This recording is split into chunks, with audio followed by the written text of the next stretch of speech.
Hey church, Pastor Ed here. Just a little follow-up to our question of the week that was put forth by Ewen. You know, we're in this season of time where the Lord wants to do new things in our life. He wants to equip us to move forward from this time of, kind of pulling back, staying at home. There's a new chapter coming. But during this season, I believe that the Lord's doing a work in all of our hearts to bring forth new growth, new opportunities to expand the gospel. And he does that through pruning.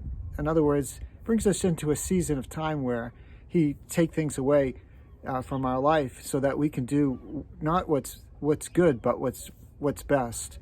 There's a great little verse in John 15:2. Every branch in me that does not bear fruit, he takes away. And every branch that does not bear fruit, he prunes, that it may bear more fruit. And in some ways, I think that's what he's doing in our life. He's preparing us for the next season. And so often, I know that, I get to a place where I just settle for, well, it's good, it's working, it's not broken, so don't mess with it. But oftentimes, God comes along and he prunes off the good so that he can bring the very best out of my heart and out of my life. We prune things that are sick and they're not well and they're only sapping energy in life. I think I want to take a look at my life and say, Lord, what's good, but what could be better? Lord, what's really kind of sapping life away that if I put that thing aside, I'd have more vitality, greater passion, greater insights. Some things that are dead, I think we just need to let go. I often joke about an ancient Chinese proverb, goes like this: when horse dead, dismount. And then another aspect of pruning that was brought to my mind by Nancy. She's got these plants, and I think it was Ann Davis said, "Oh, I'd like a little seedling from that plant." So Nancy took a stalk and cut it, put it in a cup of water, and Ann Davis is going to get part of the plants that we have here in the house.